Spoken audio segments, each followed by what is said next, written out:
મકાઈ વાય તો મકાઈ પેદા થાય, ઘઉં વાય તો ઘઉં પેદા થાય, જેવું વાવો એવું જ મળે છે. તો આપણે દસી જમો કશી આવશે, જમો હતો આવે કશી આવે, એટલા બધું જમો કરશે. પણ મનુષ્ય જનની અંદર કોઈ જાગી જાય, કોઈ મહાપુરુષ મળી જાય, એના શરણમાં જતું ભોજન ઉદાવું છોડી દે તો સ્વસ્વરૂપની અનુભૂતિ થાય.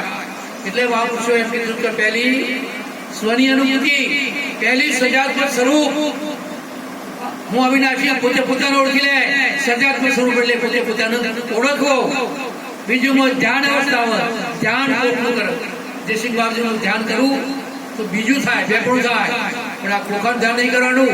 એમાં છે રાજચંદ્ર કહ્યું તું કે કોઈ હાજર સત્પુરુષ જો અમારા ફોટા બીજા નહીં મળ્યા, ફોટામાં ભગવાન નહીં મળે, હાજર સત્પુરુષ છે. અને જેને જાણ્યો છે એ જ જણાઈ શકશે, બાજુ બીજો કેવો જણાઈ શકશે. નહીં તો રાજચંદ્ર આવું ના બોલો, હાજર સત્પુરુષ સિવાય આ યુક્તિ કોઈની પાસે નથી સાહેબ, એવું રાજચંદ્ર કેમ કહેલા છે. હવે એમની સ્થાન ઉપર ભૂમિકા પર આપણી સુરતા પહોંચે, આ સુરતાનું લગ્ન કરાવીએ ત્યારે પોકાયું છે, પોકાયું નથી. આ સુરતા ભટકતી છે, એ વિશ્વમન જોડે મળી જાય તો પરમાત્મા બધે દેખાય. આ તો દેહિક દાખલા છે સાહેબ શરીરના, પણ પરમાત્મા ઓળખવા માટે કોઈ માયાવી ક્રિયા છે નહીં. ક્રિયામાં તો ભગવાન મળ્યો નથી, ક્રિયાથી તો ભગવાન મળ્યો નથી. આ તો અક્રિય છે, કુટસ્થ છે, સ્થિર છે, કોઈ જગા ખાલી નથી, આવતો નથી, જતો નથી, મરતો નથી, જન્મતો નથી. પણ આ જીવતે જન્મ મરણ બેને જાણી લેવાનું છે. આ જીવતે જીતે એક વાર એસા મરો ફિર મરના ના હો.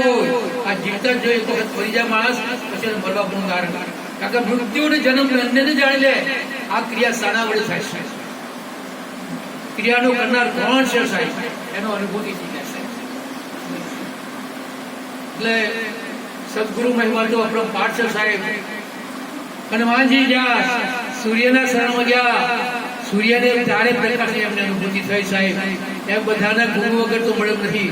પણ અરે બ્રહ્માંડ વિષ્ણુ શિવના શરણમાં ગયા ત્યારે સ્વરૂપની અનુભૂતિ થઈ. કોઈના શરણમાં ગયા વગર આ સ્વરૂપની અનુભૂતિ નથી. બધાના ગુરુ વગર અનુભૂતિ નથી. ગુરુ એટલે મોટો વિશાળ, ગુરુ એટલે પ્રકાશ, ગુરુ એટલે અંધકાર, અંધકારમાંથી પ્રકાશમાં, ગુરુ એટલે અંધકાર, ગુરુ એટલે પ્રકાશ, અંધકારમાંથી પ્રકાશમાં આવે છે. ગુરુ પ્રકાશ જ છે, સર્વવ્યાપ્ત પ્રકાશ છે. પણ એ દિવ્ય પ્રકાશની અનુભૂતિ થાય. આ ચર્મી દ્રષ્ટિવાળું નહીં, આ ચર્મ દ્રષ્ટિવાળું ઘાટ દેખાય, સ્ત્રી પુરુષ આ બધા ભેંસ ગાય અનેક રૂપો દેખાશે, આત્મા નહીં દેખાય. આત્માને જોવા માટે ગુરુ દ્રષ્ટિ આપે અને એ બીજું લોચન ખુલે ત્યારે દિવ્ય દ્રષ્ટિ થાય. દિવ્ય દ્રષ્ટિ થાય તો સબર ભરેલું દેખાય. અને આ અનુભવ કરવા માટે મનુષ્ય જન્મ મળ્યો છે. મનુષ્ય જન્મની સાર્થકતા એટલા માટે બનાવી કરી છે તો મનુષ્ય જન્મ જાણી લેવાય છે. બાકીને બધી ભોગ એવી છે, બધા કરેલા કર્મો ભોગવી લેવાના છે. આ બધા કંઈ કર્મો કર્યા એટલે આપણને બધા અવતારો મળ્યા છે. તો પછી તો મચ્છર કરતા હશે બધું પણ કુટુંબોથી વ્યાખ્યા કરવા જશે તમે. પાણી પાછળ તો પાણી મળશે, પાણી પીવાયું છે આપણાથી. એટલે સ્વસ્વરૂપ અનુભૂતિ કોઈ મહાપુરુષના શરણમાં જઈને કરી લેવાની છે. ચોથી થાય ચોથી આપણને જે આપણા જેના શરણથી આપણા મનની સમાધાન થાય, આપણો ગુરુ. અરે દેહના ગુરુ તો મેં અનેક કર્યા, પણ આ મનનો ગુરુ કોઈ ન્યારો, આ મનનો ગુરુ કોઈ મળી જાય ત્યારે વાત સમજણ થાય. ગુરુ ને શિષ્ય બે હતા, બંને જંગલમાં જઈ રહ્યા હતા. સંધ્યાકાળ થવાયો, ગુરુ વિચાર કરો કે સંધ્યાકાળ જોશે મારા ગુરુ મને કરવું પડશે. ગુરુ તો સંધ્યાકાળ એટલે ચેલો બોલ્યો કે ગુરુજી આ જંગલ છે, આ જંગલ ઝાડી છે ને મહાગુરુની બધી હોય છે, તમે ક્યાં સંધ્યાકાળ કરવા બેસો છો? પણ ગુરુ તો સમાજ સંધ્યાકાળમાં બેસી ગયા. તુહી માળા રખવા મળ્યા, એક લીન થઈ ગયા. શિષ્ય વિચાર કરો, ગુરુજી તો સમાધિમાં બેસી ગયા. થોડી વાર થઈને વાઘ આવતો દેખાયો એટલે ચેલો તો ઝાડ ઉપર ચડી ગયો. ઝાડ ઉપર ચડી ગયો એટલે વાઘ આવ્યો, ગુરુના શરણો બેઠો, દર્શન કર્યા અને વાઘ જતો રહ્યો. શિષ્યએ ઝાડ ઉપર એને જોયું, વાઘ પણ એના શરણમાં આવી ગયો છે, મારા ગુરુના શરણમાં.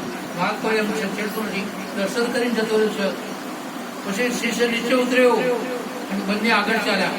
સંવાદ કરો થોડો, ગુરુ મહારાજ આવો જંગલમાં તમે આ સમાધિ કરવાનું નથી, બરાબર છે ભાઈ? પછી ગુરુજી પાસે ચીપ્યો હતો ઓગણીમાંથી બે ભરાયો અને ગોળ ગોળ ફેરવતા ફેરવતા ગુરુજી નીકળ્યા આગળ. એટલે એક મતપૂરો સંક્ષિપ્ત મતપૂરો આવ્યો અને ગુરુજીનો ચીપી અને અથડાઈ ગયો. એટલે માખીઓ બધી ઉડી અને ગુરુને કરડી. એટલે પેલા પ્રશ્ન કર્યો કે ગુરુજી તમને વાત કશું ના કરે, આ માખીઓ કેમ કરડી? તો ભાઈ તારો સંગ કર્યો એટલે ના, આ માખીઓ કરડી તારા સંગે શું અત્યારે બીજા કોઈ જો સંગ કરશો તો નહીં આવો પરિણામ સાહેબ. આ તો અસંગ છે, સંગોહમ, કોઈનો સંગ કરે એમ નથી. ભગવાન કે હું બધાને જાણું, મને કોઈ ના જાણે, હું બધાને જાણું, મને કોઈ ના જાણે. એવી આ રીત છે સાહેબ. પોતે પોતાને જાણે અને પોતે પોતાને જાણવાની એક રીત છે. ગુરુ શરણમાં જ્યાં પડી જાય છે દાવા છૂટી જાય. જે સ્થિતિ રાખે એક વાત, તમે જે સ્થિતિમાં કોઈ આડંબર કરવાનું નથી. આપણે જે સ્થિતિમાં પરમાત્મા એ મૂક્યા છે એ સ્થિતિમાંથી આગળ વધવાનું છે. ધીરે ધીરે પ્રયત્ન કરવાનો છે. વેપાર ધંધો કરીએ, 5 પૈસા નફો ન થાય, વેપાર ધંધો છોડી દેવાનો, બીજો ધંધો કરવાનો. કારણ કે નથી આપણે આવડત ત્યાં આવડત ના તો ખોટ જાય, આપણે તો ખોટ કરીએ ના જાય છે. આવડત વગર ખોટ જાય છે. 2-3 ભાઈઓ હતા, એક સળગાનું ઝાડ હતું, શીંગો ઉતારીને વેચવા જાય, બજારમાં પૈસા ખુશ થઈ જાય, પણ અમારી બીજો કોઈ ધંધો કરે ના. ગુરુજી વહેલા ઉઠ્યા, સળગાનું ઝાડ કાપી નાખ્યું. ગુરુજી તમે શું કર્યું? આ મારી રોજી તમે તો આચીવી નથી. બેટા તમને તકલીફ પડે વગર તમે બહાર નહીં જો. બહાર ગયા, સેવાસમાં આવ્યા અને કરોડપતિ બની ગયા સાહેબ. આ તો કોકના સેવાસમાં એ જ્ઞાન થાય તો જ અજવાળું થયું છે. નકર આપણે શ્રીની બુદ્ધિ છે, જેવા છીએ તો એટલાની બુદ્ધિ છે. આ જગત આખું વિશ્વ વ્યાપ્ત છે, ચરાચરમાં છે. ચરાચરમાં જયસિંહલાલજી કહેવાય હું ક્યાં નથી, હું ચરાચર સબરબરલો હું છું, પણ હું ની ઓળખાણ થવી જોઉં. હું ઓળખાણ માટે આ બધું એટલે આપણે લેનદેન ના આવે ના બુદ્ધિ કોમ કરતી હોય તો ધૂન નહીં કરવાનું. એમ બે પુરુષાર્થ કરવાનું, જે મળે એમાં રાજી રહેવાનું. હું થપાઈ નહીં કરવાના. પેલું ગુરુ વાડ કરે છે, પહેલા જ્ઞાન આપતા પહેલા